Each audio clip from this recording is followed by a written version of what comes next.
Let's talk about transformation in A Christmas Carol. Here's a wonderful picture that really brings it to the fore. Basically, you're starting from somebody who's incredibly grumpy to somebody who's very cheerful. Okay. But it's the theme of transformation that is at the root, at the heart of A Christmas Carol. It's only a short book, a novella. It's just a little Christmas special that Dickens cooked up. And so it's such a powerful, evocative picture of repentance and reformation, and transformation, the change. So how does Dickens present that theme in A Christmas Carol? Scrooge is like an archetype. He's like a picture of a self-centered person, of an insensitive person.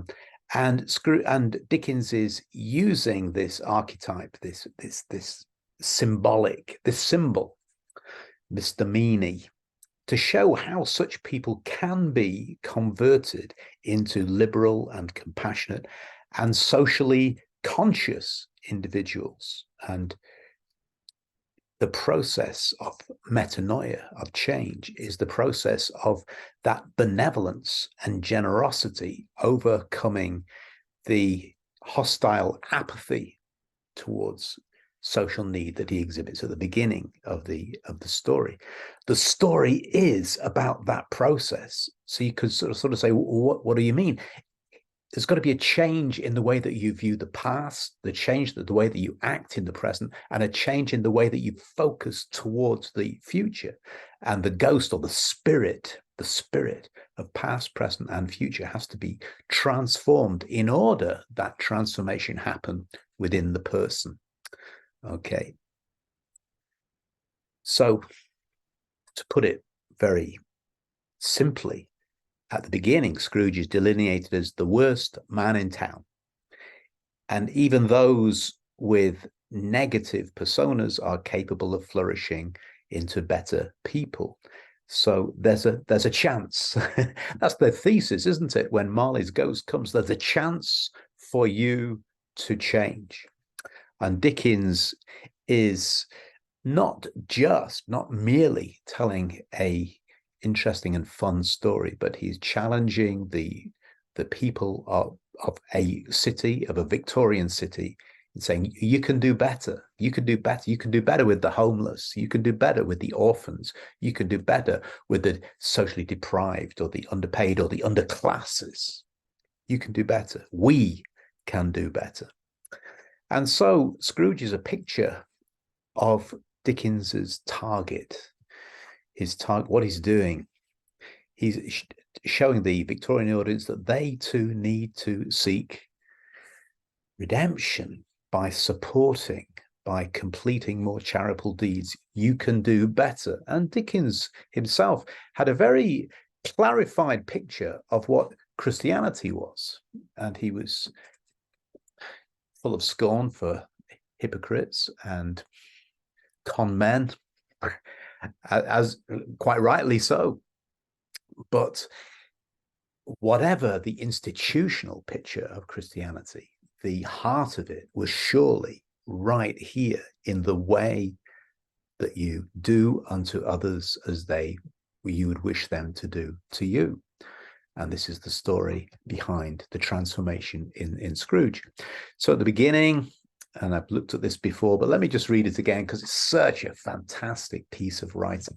The picture of Scrooge in chapter 1 at the beginning. He was a tight-fisted, hand at the grindstone Scrooge, squeezing, wrenching, grasping, scraping, clutching, covetous old sinner. And that suggests that the storyteller himself is overwhelmed with just how unpleasant this guy is. And the adjectives are all linked with the hand. And it's a picture of how tightly he's grabbing hold. And we have this expression, don't we? Tight-fisted. Imagine the symbolism of that you're holding on to your money and you're not letting anyone take it from you. But also it's in the shape of a fist because you're angry and determined and relentless and self contained. So with that single-minded focus on acquiring wealth, he represents the very opposite of open-handedness, of generosity, of giving in every way. In his business dealings, he's just trying to squeeze money out of people, grasping and scraping for more and more, coveting what he doesn't yet have, having plenty, but not really doing anything. As Fred points out, well, he doesn't do anything for himself. He lives in relative poverty, just grasping the whole process of acquisition is what he lives for. And the negative verbs always have this onomatopoeic feel associated with lacking liberty, the guttural quality, squeezing, grasping. It's emphasizing his negative qualities to the point, just to the point of being a caricature. And many of the film versions of Scrooge have been kind of comic pictures of a caricature of greed, the archetypal miser, a bit like Fagin, isn't it, in Oliver Twist? Okay, and that exclamation, oh, it just amplifies our disgust. And the 7 verbs listed, and perhaps they are to symbolize the 7 deadly sins. And Dickens is underlining to show that Scrooge is in a desperate need of transformation to stop him being condemned in the afterlife. Well, there isn't really a push towards heaven or hell, though that's in the background, of course, with this branch of Christianity. But Dickens is really thinking about life now. Life now. As you sow, so shall you reap now. And as you exhibit this miserly quality, this grasping, this covetousness, then it has an impact now on the way you live and the world that you live in because of you. So this transformation, it's not all to do with pie in the sky when you die. It is significantly, immediately to do with how we live together now. And that is where the consequence of transformation happens. So Dickens was seeking an impact on his society. He's preaching, and he's making an appeal, and he desires his readers to at least think about it. And in the process of that, he creates this memorable figure of Scrooge. And Scrooge starts to transform as he goes in from Christmas past into Christmas present. And the Spirit says, are there no prisons, are there no workhouses, which is a word that he'd said himself at the beginning of the story. And now his own words are coming back to haunt him. And that's a word to the reader. It's a word to the reader to think, okay, what is your solution to the problem of prisons? It's evident that our prisons create criminals. They don't solve the problem of crime. They create a criminal class. Having worked in prison, I think I can say that. I can say I've witnessed that.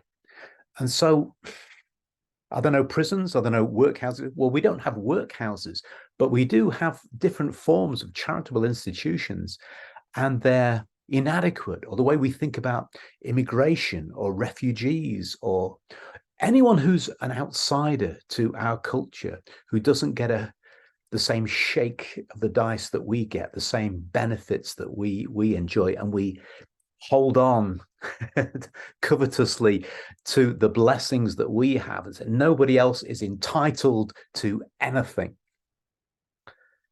And of course, Marley's word in the first chapter was, mankind is my business.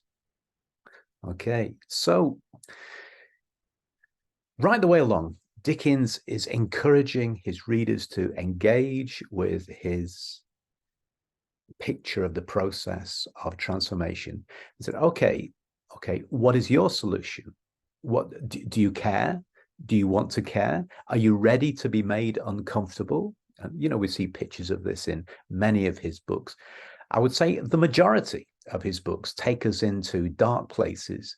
They provide comedy, they provide tragedy, they provide wonderful narratives. But underneath all of those things, all of them, there's a kind of a pointing finger saying, we need to change. We must change in order to survive. Okay, and this whole argument that poverty was the inevitable result of overpopulation. And Dickens believed that the increase in population, Malthus believed that the increase in population would overtake the development of the sufficient land for crops and diminish the ability of the world to feed itself. That was a sort of prevailing philosophy of how we live. But Dickens disagreed. This ideology is wrong. It's self-centered. It's ultimately inhumane. That there is enough food to go around. It was John F. Kennedy that said, we have solved the food crisis, but we haven't solved the will to enable the equitable distribution. We can provide, but we won't. That was back in the late 50s, at the beginning of the 60s, of course. And Dickens would say the same thing in 1843, saying, this ideology is wrong. There is enough, but only if the rich are more generous. And he thought it wrong that the poor should suffer because the rich were too selfish to share. And Scrooge begins to see his mistakes. He changes his views. He becomes more magnanimous. And Dickens is highlighting how significant that could be. How he was a wonderful man in old London. And it's twee and nostalgic. It's a happy story, and it's a great happy ending. It's a satisfying happy ending. But there's a serious intent coming against the worst excesses of the Industrial Revolution, which was creating incredible new possibilities for the development of fabrics and food production. But at the same time, simultaneously, a society is being developed in which the gap between rich and poor is increasing. And that, he was looking at the beginning of the story. We're looking at it a few generations on, but it's the same story. We still have this conversation about trickle-down economics. Equitable distribution of food. In the 1840s, around 75% of the people lived hand to mouth. We're talking about, let's talk about the industrial cities of England. 75% of the people were living hand to mouth, which meant they earned just about enough to survive. And those struggling to survive in extreme poverty relied on the liberty of those better off than themselves. And Dickens was preaching to the rich guys and teaching them, or yearning with them, to accept their responsibility to look after the less fortunate.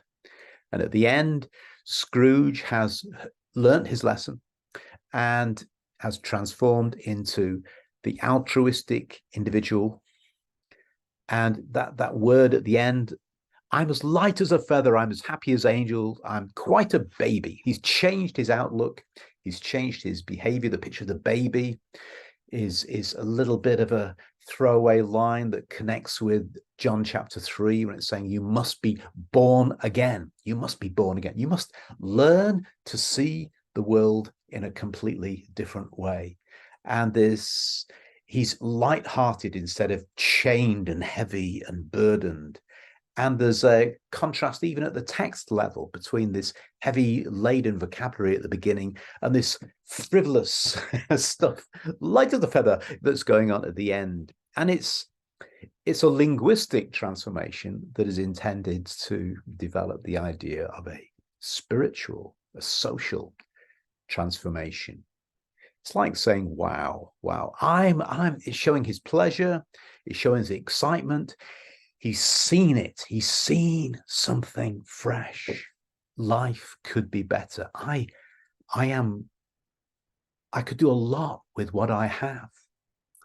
Okay, so it suggests a level of freedom as a result of his encounters with the ghost.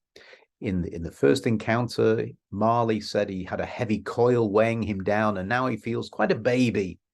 Okay, so this is the picture of the transformation. And it could be argued that he was scared into reformation, when he saw his own grave with the ghost of things yet to come.